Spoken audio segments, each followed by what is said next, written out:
안녕하세요. 이철규 목사입니다. 오늘은 히브리서 9장을 보겠습니다. 사실 히브리서 7장, 8장, 9장, 10장까지 있어서 율법에 속하여서 아론의 후손으로 말미암은 그 제사장과 저들의 섬기는 예법, 그리고 멜기세덱의 반차를 쫓아서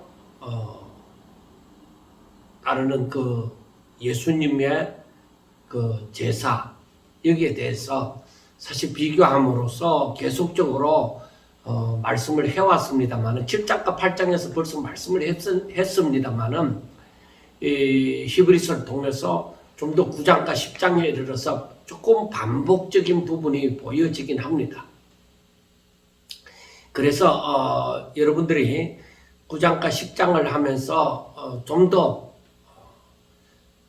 그 구약의 이 땅 위에서 땅 위에 있는 성소와 그리고 제사장들, 그리고 하늘에 있는 성소와 제사장에 대해서 좀 더 밝히 알아가기를 바랍니다. 자, 오늘 또 9장을 보면은 사실 지금 9장 전체에서 땅에 있는 것과 하늘에 있는 것에 비교가 되어져 나옵니다. 그러면서 왜 하늘에 있는 성소와 그리고 그 제사장과 그 제사가 필요했는지를 또 알게 되어질 것입니다. 자, 그러면은 거두절미하고 본문으로 들어가 보겠습니다. 첫 언약에도 숨기는 예법과 세상에 속한 성소가 있더라.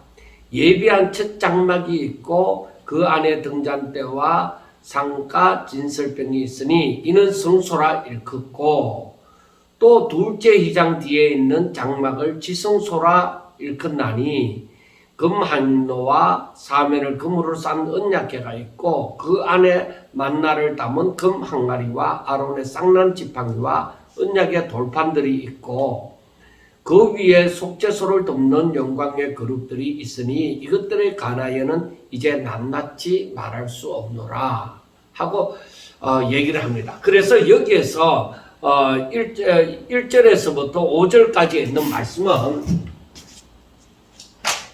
자, 땅에 있는 성소가 있다. 땅에 있는 성소가 있어요. 우리가 레위기서를 하면서 어느 정도 알고 있습니다만은 여기에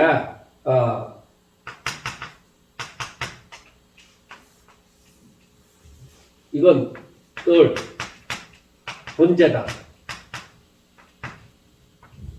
번제단이 있고 여기에 물두멍이 있고 여기에 성소에 여기는 휘장이고 이건 지성소, 그리고 여기에 언약궤가 있다. 자, 그러면 성소에는 성소와 지성소로 나누어지는데 여기에서 첫 번째 언약에도 섬기는 예법과 혹은 성소가 속한 성소가 있더라. 예비한 첫 장막, 이것을 얘기해요. 예비한 첫 장막에도 여기에서 등잔대, 떡상, 그 진설상이 있고 진설병이 놓여져 있습니다. 그리고 그 금항로가 있게 되어지는데 이때에 여기에서 둘째 시장 뒤에 있는 장막을 이걸 지성소라고 그런 말씀을 합니다. 그리고 금항로와 사면을 금으로 싼 언약궤가 있고 여기에 언약궤가 있는데 이 언약궤에 들어갈 때에 대제사장이 1년에 한 번씩 들어갈 때 금항로를 들고 들어갔다고 합니다. 그래서 이 지성소에 금항로가 금항로와 사면을 싼 금으로 싼 언약궤가 있다, 그렇게 말을 하는 것 같습니다. 자, 그리고 여기에 이 그룹들, 이 언약궤가 있으면은 여기에 이 그룹들이 형성이 되어 있습니다. 그러니까 여기에 언약궤가 있다고 합시다. 언약궤가 있으면 이 위에 그룹들이 서로 날개를 맞대어서 머리를 맞대어서 이렇게 여기가 우리가 소위 말하는 여기에서 말하는 속죄소를 뚫는 영광의 그룹들이 있으니 하는 이 부분을 얘기를 합니다. 이거는 언약궤. 자, 이거는 그리 중요한 것이 아니라 성소와 말할 때에 여기에서 우리가 성소와 지성소가 있다. 이렇게 보면 될 것입니다. 자, 이 모든 것을 이같이 예비하였으니 제사장들이 항상 첫 장막에 들어가는 섬기는 예식을 첫 장막에 들어가는 섬기는 예식을 행하고 둘째 장막은 이 지성소에는 대제사장이 1년에 한 번 대속죄일에 들어가게 되어지는 것입니다. 자, 그래서 7절에 보면은 오직 둘째 장막은 대제사장이 홀로 1년에 한 번 들어가되 자기와 자기 백성의 그 허물을 위하여 드리는 피 없이는 아니하나니. 그러니까 피 없이는 그 속죄가 되어지지 않죠. 제의삭은 사망이고 그 제사함은 오직 피로서 이루어지니까. 그래서 이 제사함을 위해서 피를 가지고 이 지성소에 1년에 한 번 대제사장이 들어갔다는 것을 얘기를 해주고 있습니다. 자, 그리고 8절에 보면은 성령이 이로써 보이신 것은 첫 장막이 서 있을 동안에는 성소에 들어가는 길이 아직 나타나지 아니한 것이라. 이 장막은 현재까지의 비유니 이에 따라 드리는 예물과 제사는 섬기는 자를 그 양심상 온전하게 할 수 없나니 이런 것은 먹고 마시는 것과 여러 가지 씻는 것과 함께 육체의 예법일 뿐이며 개혁할 때까지 맡겨둔 것이라 하고 얘기를 했습니다. 자, 이것이 뭐예요? 이것이 첫 장막이다.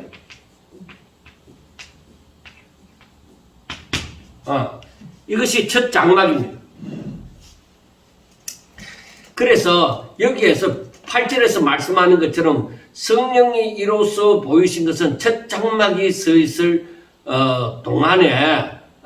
동안에는 성소에 들어가는 길이 아직 보이지 않는다. 그래, 첫 장막이 서 있을 동안에는 여기에 휘장이 있었단 말이에요. 휘장이 있었기 때문에 첫 장막이 이 장막이 있을 동안에는 아무나 이 성소에서 이 지성소로 제사장이라 할지라도 지성소에 들어가는 것은 제사장이라 할지라도 대제사장이 1년에 한 번만 들어갈 수 있는 거예요. 대속죄일에. 그런데 이 첫 장막이 있을 동안에는 이것이 율법 가운데 있었다.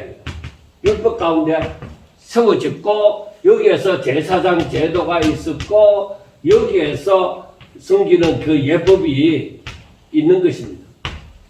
그래, 율법이 있을 동안에는 이렇게 들어갈 수가 휘장으로 닫혀있기 때문에 1년에 한 번 대제사장이 들어가는 것 외에는 들어갈 수 있는 길이 열려져 있지 않았습니다.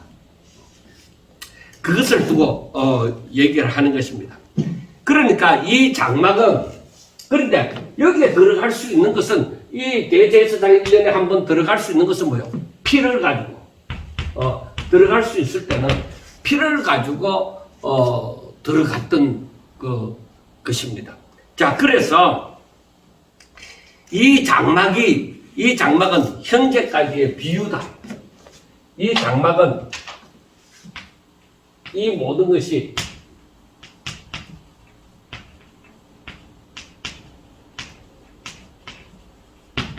비유면은 제가 말씀을 드릴 때도 그 주일날 말씀을 드릴 때도 얘기를 했지만은 모델하우스와 같다. 그러니까 이것은 모델하우스는 뭐예요? 실제적인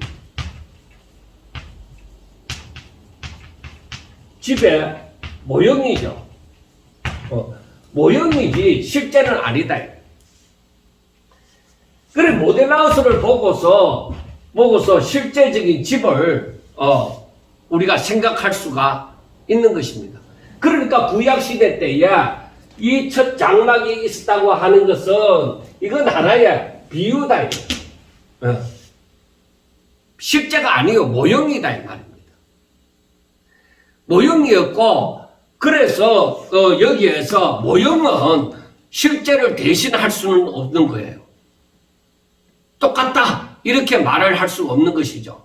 모형은 어디까지나 사라지는 거예요. 모델하우스를 평생 지어놓고 거기에서 사람이 사는 건 아니잖아요. 모델하우스는 이제 집이 실체가 다 지어지면 모델하우스는 딱 끝나는 것이죠. 그것을 생각하면은 제가 생각할 때는 가장 쉽게 이해가 되어지리라고 봅니다. 자, 그래서 여기에서 섬기는 예법, 여기에서 섬기는 예법이 자 여기에서 이에 따라 드리는 예물과 제사, 이에 따라 드리는 예물과 제사는 제물과 제사는 섬기는 자를 양심상 온전하게 할 수 없다. 섬기는 자를 자 이 제사 드리는 사람 섬기는 자를 온전하게 할 수 없다. 그러니까 제가 이것을 생각하라고 하잖아요. 이때에 이 구약시대 때의 예물과 제사는 첫 장막에서의 예물과 제사는 그 섬기는 자를 온전하게 할 수가 없다. 그러니까 모델하우스를 보고 사람이 집을 계약을 했어요. 그런데 이 사람이 계약한 것은 모델하우스를 보면서 실제적인 집을 소망하고 계약을 한 것이죠. 그런 모델하우스가 실제적인 집을 대체할 수는 없는 것이죠. 그래서 그것을 온전하게 할 수는 없다. 그러니까 첫 장막은 어디까지나 비유이다 이 말이에요. 모델이다. 하나의 모형이다. 그림자다.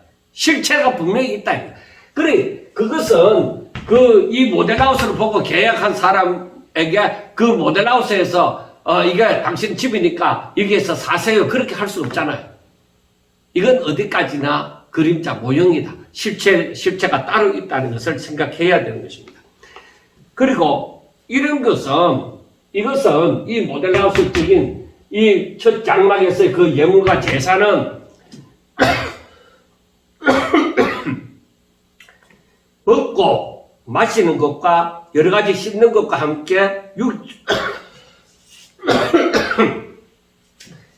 그리고 이때의 예물과 제사는 온전한 것이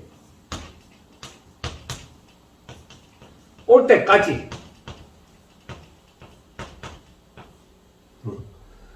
때까지의 예법이다. 그러니까 여기에서 10절의 말씀은 이런 것은 먹고 마시는 것과 여러 가지 씻는 것과 함께 육체의 예법뿐이며 하나의 모형일 뿐이다. 모형일 뿐이고 개혁할 때까지 완전한 것이 올 때까지 완전한 것이 올 때까지의 예법인데 개혁할 때까지는 그러니까 이게 실체가 올 때까지는 그 모델하우스가 대신하고 있는 거죠. 실체를 대신하고 있는 거죠. 그러나 실체는 아니다 이 말입니다. 아마 제가 말하는 이것을 생각하면은 쉽게 이해가 되리라고 생각합니다. 자, 그 다음에 이제 제가 정리를 해서 또 얘기를 드리도록 하겠습니다. 자, 그리스도께서 장래 좋은 일에 대제사장으로 오사. 자, 이제 이렇게 구약시대에 이렇게 첫 장막에서는 그리고, 그 다음에 그리스도께서 장래 좋은 일의 대제사장. 장래에 좋은 일의 대제사장으로 오신다.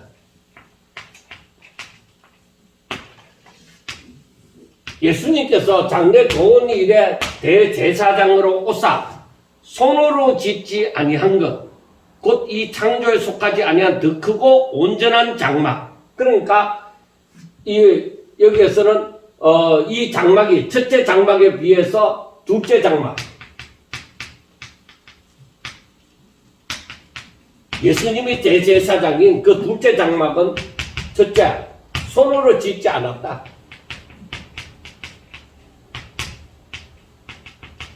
이거는 뭐요? 첫째 장막은 다 사람의 손으로 지었지만 둘째 장막은 손으로 짓지 않았다. 그리고 이 창조에 속하지 아니한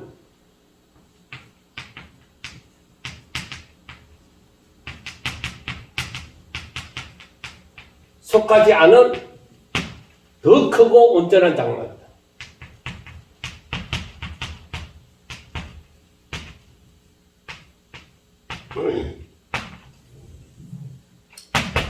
그러니까 이 장막은 손으로 짓지 않은, 사람의 손으로 짓지 않은 장막이고, 그러니까 하나님께서 지으신 것이다. 그리고 이 창조에, 이 땅의 창조에 속하지 아니한 것이고 하늘에 있는 것이고 더 크고 온전한 장막이다. 진짜 이것이 비유, 그림자라고 하면은, 이것이 비유고 그림자라고 하면은 이 둘째 장막은 뭐요? 실제다. 실제적인 것. 이것이 모델하우스라고 하면은 이것은 실제적인 진짜 집이다. 자, 그래서 이 땅의 것과 하늘의 것을 비교를 해볼 때 이건 말도 안 되는 것으로 차이가 난다. 비교를 할 수 없을 정도 차이가 나는 거예요. 그러니까 모델하우스를 다 부숴버리고 나중에는 실제가 오면 모델하우스를 다 부숴버리는 것이죠. 이 비교 자체가 안 되는 것이죠. 그래서 여기에서 보면은 특히 또 알아야 되는 것이 이 땅의 것은 사람의 손으로 했지만은 여기에서는 그것과 비교되지 않을 만큼 사람의 손으로 짓지 아니하고 또 이 세상 창조에 속하지 아니한 것으로 하늘에 있는 더 크고 완전한 장막이다. 이게 진짜 성소이다 이 말이야. 자, 그래서 여기에서 보면은 우리가 8절 말씀이 보여. 성령이 이로써 보인 것은 첫 장막이 서 있을 동안에 성소에 들어가는 길이 아직 나타나지 아니했다. 자, 이것을 잘 해야 돼. 이 땅에 있는 첫 장막이 서 있을 동안에는 길이 열려지지 않은 거야. 왜? 그림이니까. 사람이 거기에 들어가서 살 수 없다 이거. 그러니까 이건 하나의 모델이지 거기에 사람이 살 수 있는 게 아니잖아. 그러나 둘째 장막이 딱 들어섰을 때는 그러면은 길이 열려져야 되는 거죠. 실질적으로 거기에 들어가서 살 수가 있어야 되는 것이죠. 그러니까 우리가 땅에 있는 것은 모델하우스에 맞는 예법과 거기에 사람이 다 있는 것이 제사장이 있는 것이죠. 그러니까 하늘에 있는 것은 뭐야? 실제적인 집이요. 실제적인 진짜 집이다. 모형이 아니니까. 거기에는 진짜 제대로 된 제사장이 있고 제대로 된 제물이 있는 거예요. 여기에서 예물과 이 제사는 뭐야? 전부 모형이다. 그러니까 이때 예물은 뭐야? 이때 예물은 전부 짐승으로 드렸잖아요. 이때 제사장은 뭐야?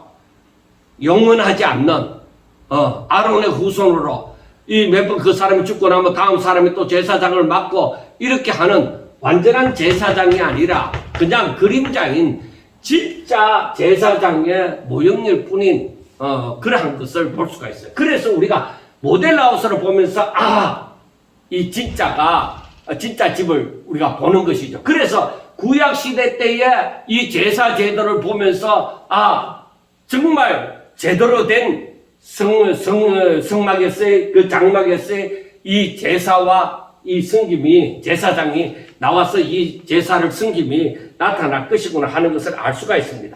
그래서 12절에 뭐라고 얘기하요? 여기에서는 짐승들 저기 염소와 송아지에 필요했다. 송아지에 필요서 제사를 드린 것입니다. 그런데 여기에서는 그러하지 아니하고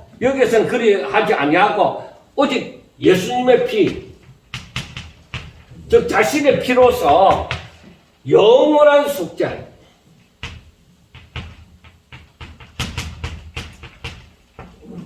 여기에서 짐승과 염소 송아지의 피는 오직 믿음으로 드리는 제사가 되어져서 이건 그때 단회적이다. 이거는 영원하다.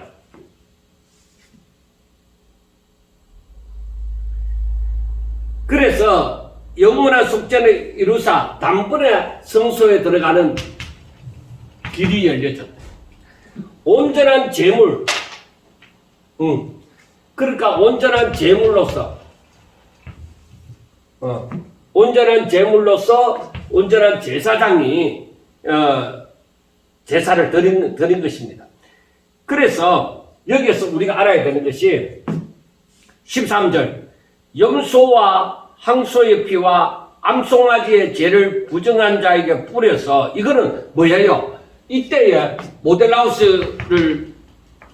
모델하우스가 있을 때에 그때의 이 예법이죠. 그 예법대로 그 육체를 정결하게 하여 거룩하게 하였다. 그러니까 이때의 법으로서도 그 육체를 정결하게 했으면 육체를 정결하게 했다. 이때에 섬기는 법을 가지고도 그 육체를 정결하게 했다. 그러면은 자, 그 다음 말씀을 봐요. 14절에서 하물며 영원하신 성령으로 말미암아 흠이 없는 예수님의 피로 흠 없는 자기를 하나님께 드린 그리스도의 피가 이것이 오직 그 양심을 죽은 행실에서 깨끗하게 하고 하나님을 섬기게 하지 못하겠느냐. 자, 그러니까 이 짐승과 짐승들, 염소나 송아지의 피를 가지고 제사를 드릴 때도 거룩하게 되어진 거예요. 육체를 정결하게 한 거예요.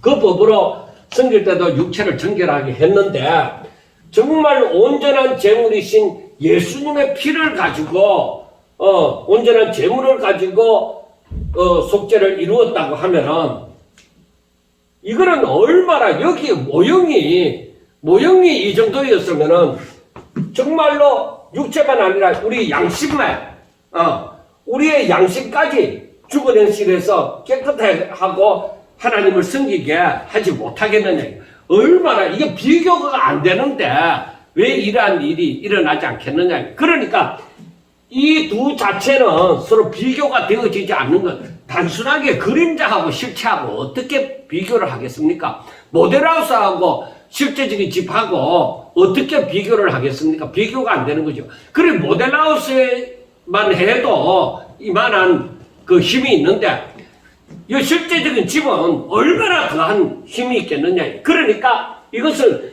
이때에 섬기는 예법은 그때마다 제사를 드릴 때마다 단회적으로 육체를 정결하게 하고 거룩하게 했으면 실제적인 제사가 드려졌을 때는 놀라웠다. 양심까지, 우리의 양심까지 죽은 행실을 해서 깨끗하게 해서 하나님을 거룩한 자로서 하나님을 섬기게 안 하겠느냐 이거예요. 그래서 여기에서 보면은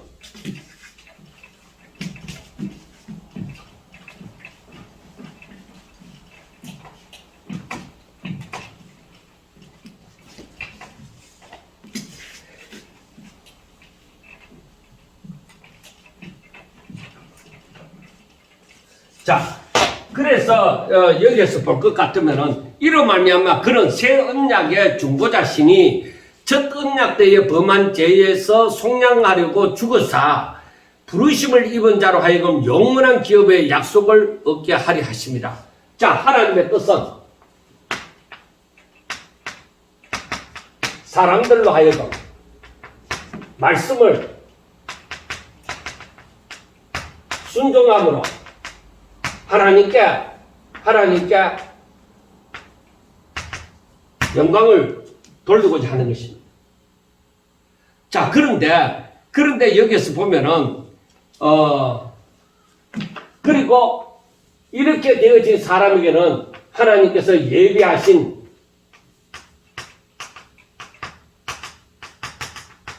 복을 누리는 것이죠. 그러니까 기업을 잇는 상속자가 되게 하시는 것입니다. 하나님의 자녀가 되어졌으면 하나님의 아들이면 곧 상속자라고 얘기하잖아요. 그래, 이게 하나님의 뜻이다. 그러면 이로 말미암아 예수님은 새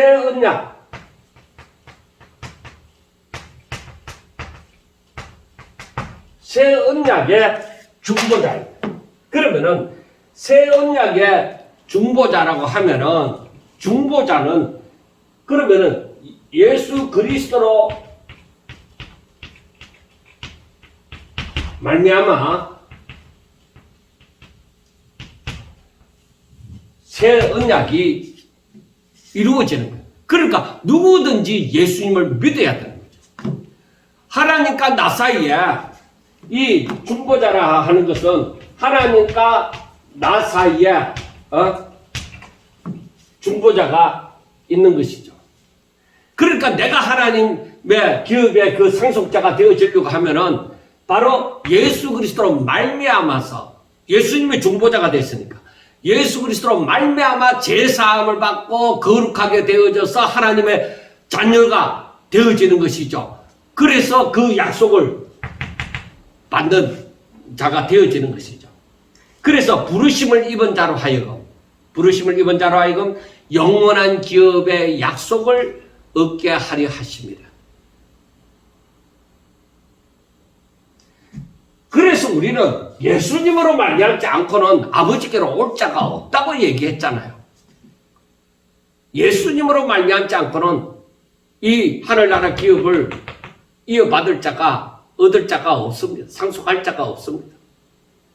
오직 예수 그리스도로 말미암아 이 모든 것이 이루어진다는 것입니다. 그래서 16절부터 보면은 유언은 유언한 자가 죽어야 되나니 유언은 그 사람이 죽은 후에야 유효한즉 유언한 자가 살아있을 동안에는 효력이 없느니라.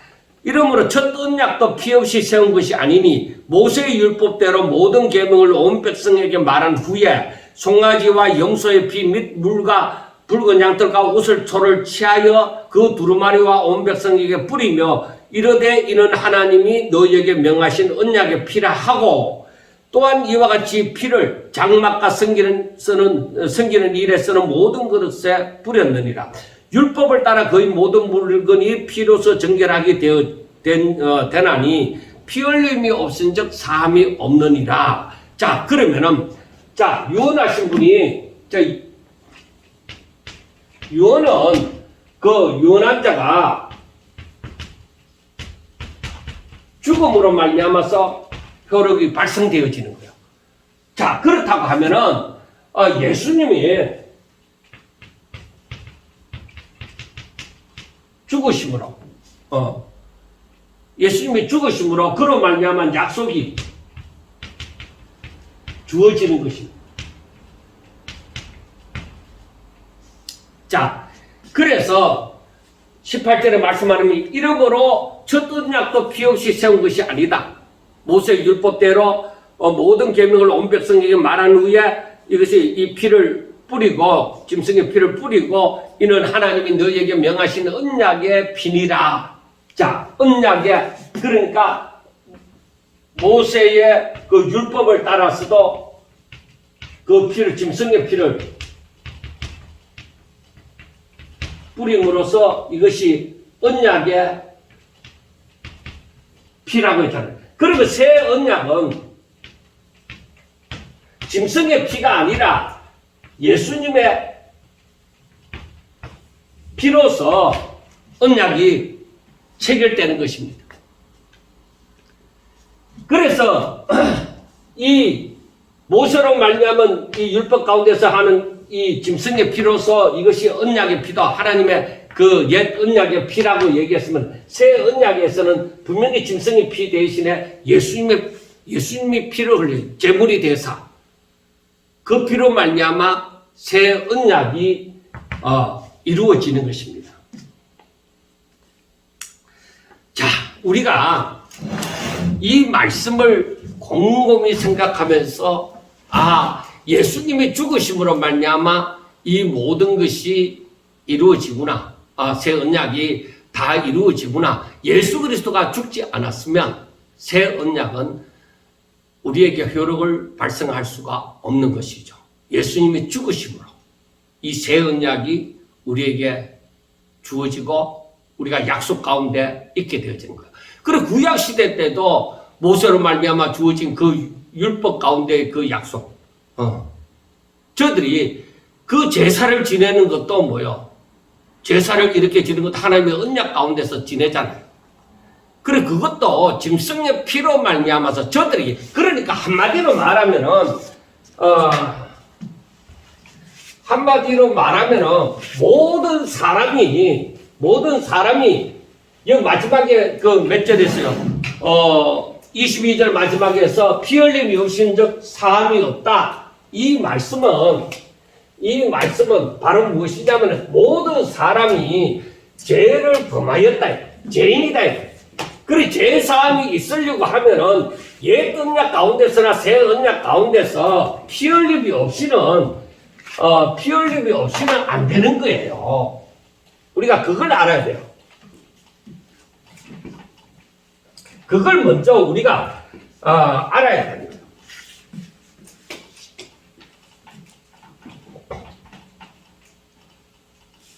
자, 우리가 오늘 방금 전에 했는 말을 좀 더 이해하자고 하면은 왜 여기에서 짐승의 피든지 예수님의 피가 필요하냐? 아담이 불순종함으로 죄인이 된 그 후손도 아담의 허리 가운데서 난자니 전부 다 죄인이야. 자, 옛 언약에서나 새 언약에서 이 약속들이 약속이 주어지려고 하면은 이 약속은 하나님의 거룩한 자들만이 이 언약의 약속을 누릴 수가 있는 거예요. 언약이 바로 자기 것이 될 수가 있는 거죠. 그렇기 때문에 이들은 제사함을 받아서 거룩한 자가 되어져야 돼요.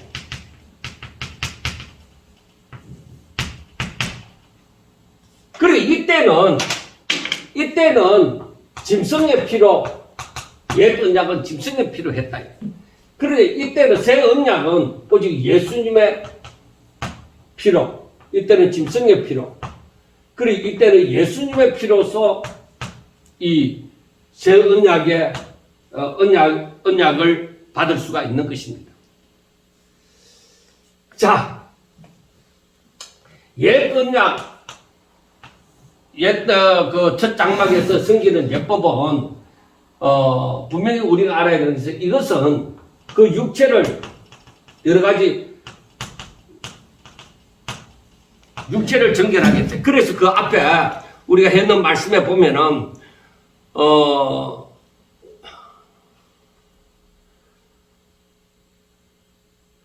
자 13절에서도 염소와 항소의 피와 및 암송아지의 죄를 부정한 자에게 불어 그 육체를 정결하게 하여서 거룩하게 하거든. 그 다음에 9절과 10절을 보면 이 장막은 현재까지 비우니 이에 따라 드리는 예물과 제사는 섬기는 자를 그 양심상 온전하게 할 수 없나니 이런 것을 먹고 마시는 것과 여러 가지 씻는 것과 함께 육체의 예법일 뿐이며 계획할 때까지 맡겨주는 것이다. 그리고 육체를 정결하게 해도 양심은 아니다. 그러나 이 새 언약으로 말미암은 이 법은 그 둘째 번 장막에 있는 것은 그 양심조차도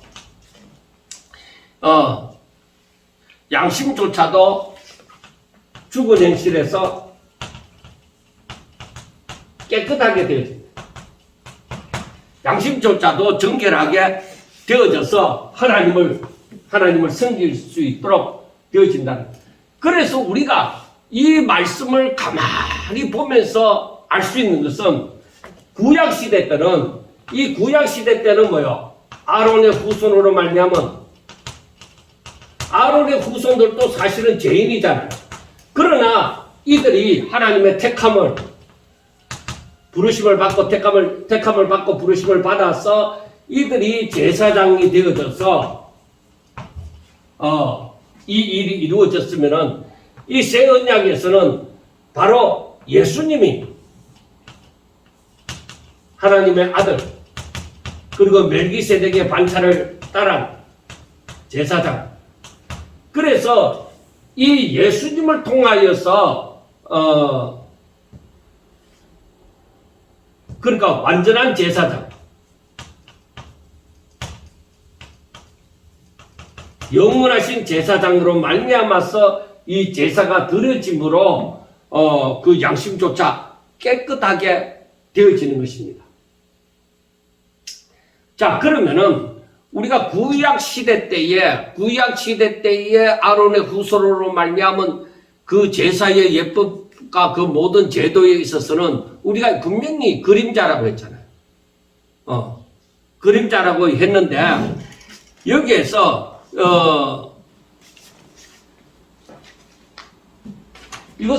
이것은 분명히 그림자고 이것은 분명히 실제인데 그 둘째 번 장막에 있어서 그 목표가 뭐예요? 사람들이 거룩하게 되어져서 바로 하나님의 자녀가 되어짐으로 하나님의 기업의 상속자가 되게 하려 하심입니다. 그래서 그 일을 위해서 예수님이 온전한 제사장이 되어지고 자신을 제물로 드려서 즉 완전한 제물을 드려서 이 일이 그 양심까지도 깨끗하게 만들어지는 것입니다. 자, 여기에서 우리가 생각해 볼 수 있는 것은 하나님의 부르심을 받은 자, 하나님의 택함을 받고 예정함을 입은 자, 이들은 예수 그리스도로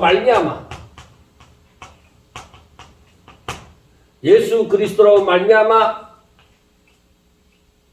거룩하게 되어져서 하나님의 아들들이 되게 했다.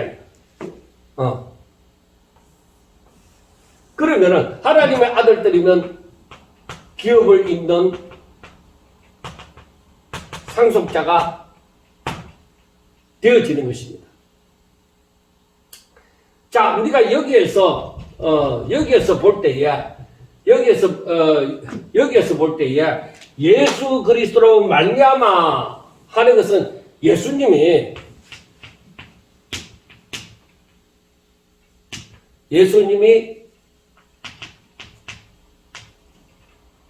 저들의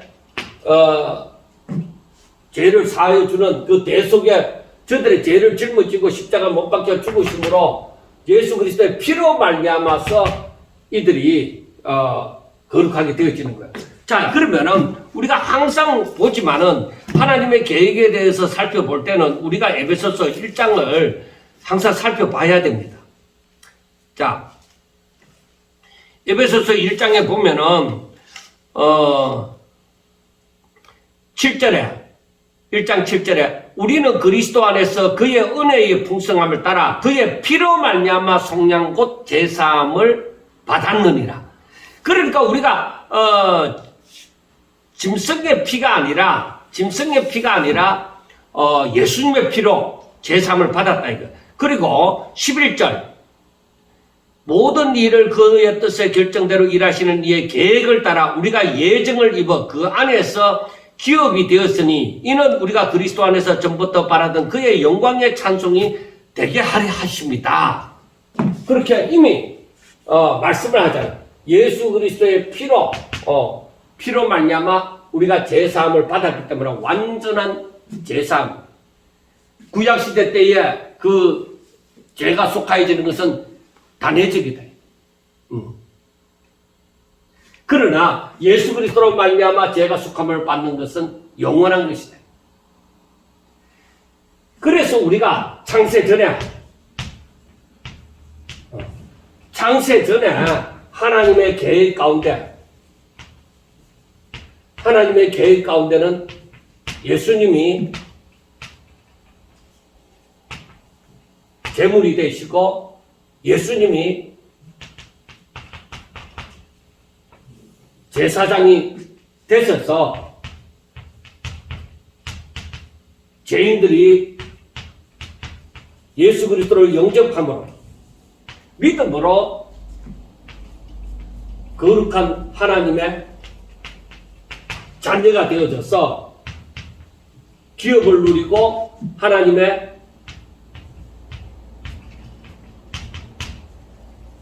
은혜의 영광을 찬송하게 함이니 이게 하나님의 그 계획 가운데 다 포함이 되지. 이걸 알아야 돼. 그래서 우리가 알아야 되는 것이 이 구약의 예법을 보면서 우리가 소망을 가져야 돼. 그래, 이 말은 모델하우스를 보면서 실제의 집을 바라보는 것처럼 이걸 볼 수가 있어요. 자, 우리가 하나님의 계획을 알면은 우리가 구약의 예법을 통해서 앞으로 다가올 완전한 제사, 완전한 제사함, 완전한 구원을 우리는 생각할 수 있어요. 하나님의 계획은 영원 불변하십니다. 고치심도 없습니다. 그대로 되어집니다. 그리고 우리가 그걸 믿어야 되는 거죠. 그래서 7장, 8장, 9장, 10장에서 이 아론의 계율로 말미암은 그 제사와 그 예법, 즉 율법 가운데서 이루어진 것, 그 다음에 오직 복음 안에서 하나님의 계획 가운데서 나와진 그 하나님의 뜻으로 말미암아 나와진 그 하늘나라, 하늘에서의 그 장막에서의 그 완전한 제사, 그리고 완전한 제사함. 그리고 땅에 있는 것은 일시적이지만은 그래서 계속 되어지는 거예요. 이제 10장에서도 나오지만은, 그러나 하늘에 있는 것은 뭐야? 영원하신 분이 완전한 분이 제물이 되시고 제사장이 되사 단 한 분만으로 모든 것이 이루어지는 것입니다. 이제 뒤에 나올 것입니다. 한번 그것을 또 타고 우리가 보도록 하겠습니다.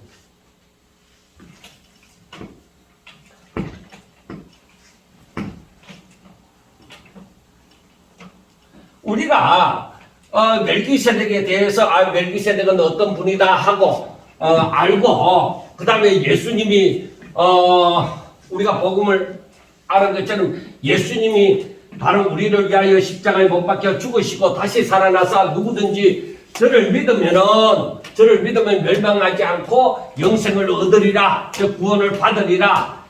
그 정도를 알고 있는 것만으로 그치지 아니하고 이렇게 하나님의 계획 가운데서 이 모든 일이 이루어져 가는 것을 알게 되어진다면 이제는 그렇게만 알게 되어진다면 이제는 성경이 더욱더 확실하게 알아지는 거고 구약에 있는 구약의 말씀들이 참 어렵다고 또 느껴지지만은 어렵다고만 느껴지는 것이 아니라 이것이 왜 하나님이 구약시대 때 그렇게 하셨는지를 우리가 알아가게 되어지고 그래서 구약시대 때 하나님의 백성들이 하나님의 법을 잊어버리지 아니하고 하나님의 법대로 사는 것 그것은 믿음으로 사는 것이고 진정 하나님을 믿는 것이다.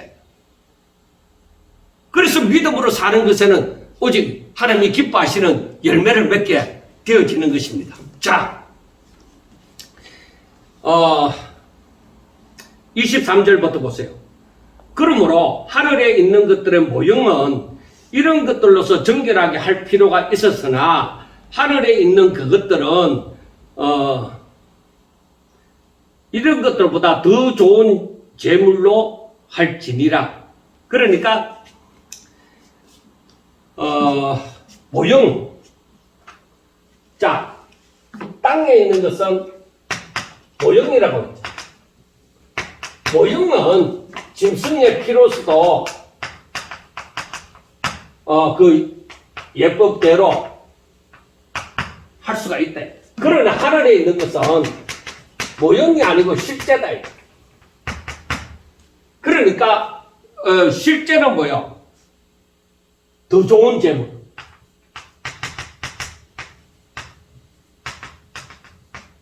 더 좋은 재물. 인간이면서 그 다음에 신이신, 그리고 죄 없으신 그런 더 좋은 제물로서 제사를 지내는 것이죠. 자, 완전히 다른 거예요.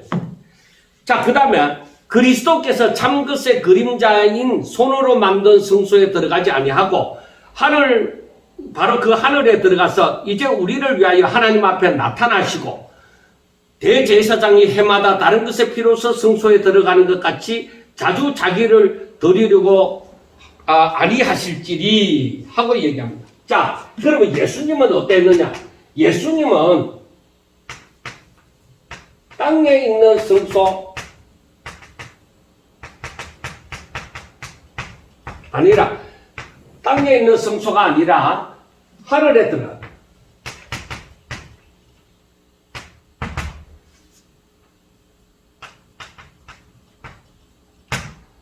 그래서 우리를 위하여 하나님 앞에 나타나시고 대제사장이 해마다 다른 것의 피로서 성소에 들어가는 것이 자주 자기를 드리려고 하지 않았다. 자, 땅에 있는 성소에 들어가는 것은 아론의 후손들. 그러니까 여러 제사장이 그리고 여러 번 이 예법대로 제사를 지냈다. 그런데 예수님은 하늘에 있는 성소에 들어간다. 이건 멜기세덱의 반차를 따르는, 즉 멜기세덱을 하면 영원한, 아비도 없고 어미도 없고 족보도 없는 영원하신 분, 반차를 따라서 예수님은 그 제사장이 되어져서 단 한 번 제사를 드림으로 만족함이 되어진 것입니다. 자, 만약에 예수님이 여러 번 여러 제사장에 들어갈 것 같으면, 여러 번 할 것 같으면은, 그리하면 그가 세상을 창조한 때부터 계속적으로 이렇게 하면은 계속적으로 고난을 받았어요. 그리고 이제, 그렇지만은 이제 자기를 단번에, 오직 단번에 재물을 들여서 죄를 없이 하려 하고, 그래서 세상 끝에, 저 세상 끝이라고 하는 것은, 종말에 나타나셨다. 그 한 번 죽는 것은 사람에게 정해진 것이요, 그 후에는 심판이 있으리니 이와 같이 그리스도도 많은 사람의 죄를 담당하시려고 단번에 들이신 바 되어졌다. 단번에 들이신 바 되어졌고, 구원에 이르게 하기 위하여 죄와 상관없이 자기를 바라는 자들에게 두 번째 나타나시리라. 자, 여러분, 이 말씀이 무슨 말씀이냐 하면은, 예수님께서는 단번에 제사를 드림으로써 사람들의 죄를 없이 하고자 하셨다. 그래서 모든 사람들로 하여금, 믿는 사람이죠. 하여금 구원에 이루고자 한 뿐만 아니라 다시 나타나심이 있으리라. 재림이 있으리라는 것을 여기서 마지막에 죄와 상관없이 자기를 바라는 자들에게 이제는 두 번째 나타나시리라 하는 말씀입니다. 자, 예수님이 땅에 있는 성소로 말미암아서 앞에서도 얘기했지만은 땅에 있는 성소에 들어가는 것은 율법 아래 아론의 후손으로서 제사장이 대심으로 들어가는 거예요. 그러나 예수님은 아론의 후손이 아니에요. 유다 지파의 다윗의 후손이에요. 그러니까 이 아론 그 율법에 따른 것이 아니라 그 하나님의 법에 따른 것이에요. 그러니까 하나님께서 말씀으로, 맹세의 말씀으로 10편 110편 4절에 있는 말씀처럼 우리가 한번 보겠습니다. 여호와는 맹세하고 변하지 아니하시리라. 이르시기를 너는 멜기세덱의 서열을 따라 영원한 제사장이라 하셨도다. 하나님의 그 말씀을 따라서, 맹세의 말씀을 따라서 이렇게 예수님은 멜기세덱의 서열을 따르는 제사장이 되신 거예요. 그래 하늘의 법을 따라서 하나님의 말씀으로 되어진 거예요. 자, 우리가 한번 이때에 한번 생각해 봅시다. 자, 아론으로 말미암은 아론이 제사장이 되어진 거예요. 그리고 아론의 후손들만이 제사장이 되어진 거예요. 이것은 이렇게 되어지면서 하나님께서 이렇게 하라고 말씀하셨잖아요. 하나님의 말씀이 우선이에요. 그런데 그 하나님의 말씀이 예수님에게 너는 멜기세덱의 서열을 따라서 반차를 쫓아서 하나님의 지극히 크신 하나님의 영원한 제사장이라 그렇게 말씀한 거예요. 자, 아론의 후손들이 하나님께서 말씀함으로 저들이 계속적으로 제사장이 되어진 것처럼 그 하나님께서 말씀하심으로 말미암아 예수님이 하늘의 성소에 있어서는 예수님이 또 말씀하신 멜기세덱의 서열을 쫓아 예수님의 하나님의 영원한 제사장이 되신 것입니다. 누가 무엇을 말하겠습니까? 오직 하나님께서 말씀하심으로 아론이 제사장이 된 것처럼 하나님께서 말씀하심으로 예수님이 하늘 성소의 제사장이 되신 것입니다. 그래서 이때에 아론으로 말미암은 이때의 예법이 있고 이때의 예법입니다. 이 예법은 하나의 전부 다 모형이다. 여기에도 힘이 거룩하게 하는 힘이 있다. 그러면은 여기에서의 예법은 모형이 아니라 실제는 여기에서는 육체, 여기에서는 그의 양심조차도 거룩하다. 그래서 우리가 여기에서 생각해 볼 수 있는 것이 내 마음이, 우리 사람들의 마음이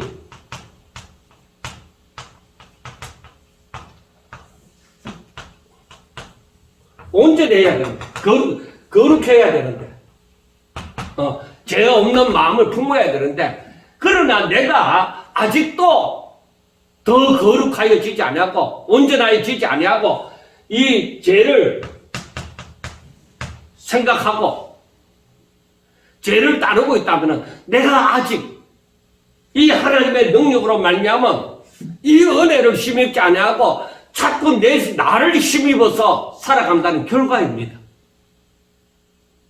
그래서 우리는 나를 쳐서 복종시킴으로 오직 하나님의 그 예법을 따라서 우리의 양심을 거룩하게 하신 그 예법을 따라서 오직 예수 그리스도를 믿고 죄에 대해서는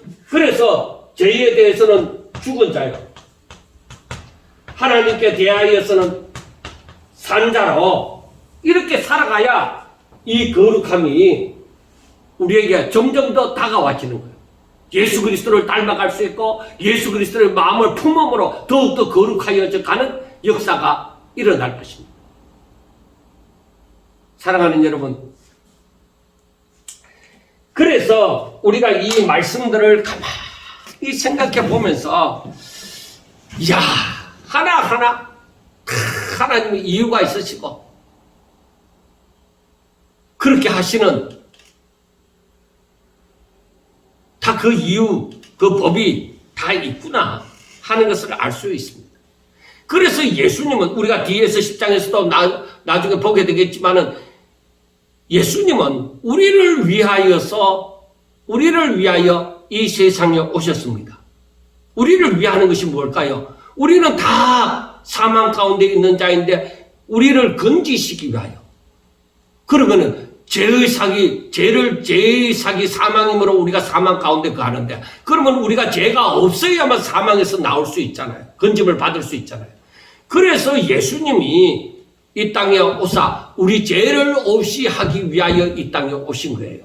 그래서 거룩한 하나님의 아들이 되어져서 하나님의 영광을 찬송하고자 하는 그런 삶을 살아갈 수가 있는 거예요. 그래서 예수님이 이 땅에 오신 목적이 바로 무엇이냐? 우리 죄를 없이 하여 하나님의 아들로서의 삶을 살게 하고자 하는 것이다.